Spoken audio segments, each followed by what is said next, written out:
Je suis Job, un homme du pays d'Uz. Autrefois, ma vie était remplie de bénédictions au-delà de toute mesure.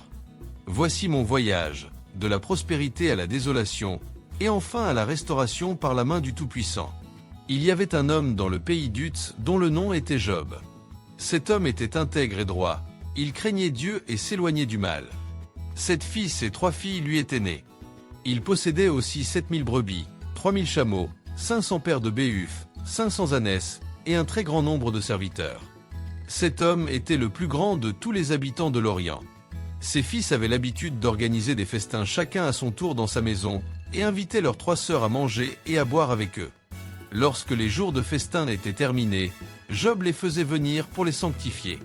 Il se levait tôt le matin et offrait des holocaustes pour chacun d'eux, car il se disait « Peut-être mes fils ont-ils péché et ont-ils maudit Dieu dans leur cœur ?» Job agissait ainsi régulièrement. Or, un jour, les fils de Dieu vinrent se présenter devant l'Éternel, et Satan vint aussi parmi eux. L'Éternel dit à Satan, « D'où viens-tu » Satan répondit à l'Éternel, « De parcourir la terre et de m'y promener çà et là. » L'Éternel dit à Satan, « As-tu remarqué mon serviteur Job? Il n'y a personne comme lui sur la terre, un homme intègre et droit, qui craint Dieu et s'éloigne du mal. » Satan répondit à l'Éternel, « Est-ce sans raison que Job craint Dieu? N'as-tu pas protégé tout ce qui lui appartient, lui, sa maison et tous ses biens?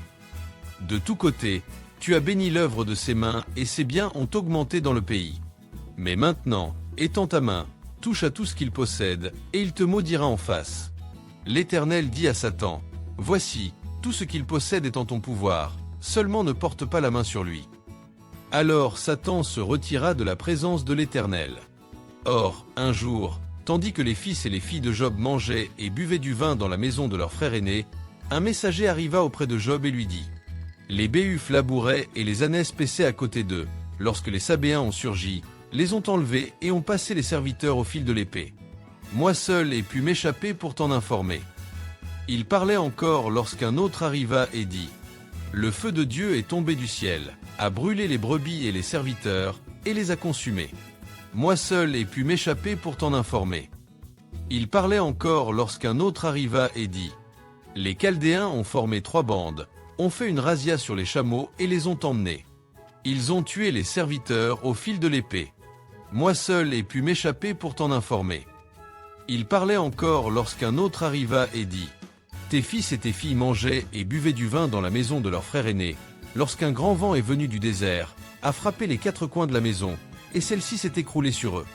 Ils sont tous morts. Moi seul ai pu m'échapper pour t'en informer. » Alors Job se leva, déchira son manteau, se rasa la tête, tomba à terre et se prosterna. Il dit « Nu, je suis sorti du ventre de ma mère. Et nu, j'y retournerai. L'Éternel a donné, et l'Éternel a repris. Que le nom de l'Éternel soit béni. » Dans tout cela, Job ne pécha point et n'attribua rien d'injuste à Dieu. Zophar le Naamathite, ainsi que les amis de Job, s'étaient donné rendez-vous pour venir pleurer avec lui et le consoler. Lorsqu'ils levèrent les yeux de loin et ne le reconnurent pas, ils éclatèrent en sanglots, déchirèrent leurs vêtements et jetèrent de la poussière en l'air sur leur tête. Ils s'assirent avec lui à terre pendant 7 jours et 7 nuits, sans prononcer une seule parole, car ils voyaient que sa douleur était immense. Job traversa une grande souffrance, mais jamais il ne parla contre l'Éternel, contrairement à sa femme et ses amis.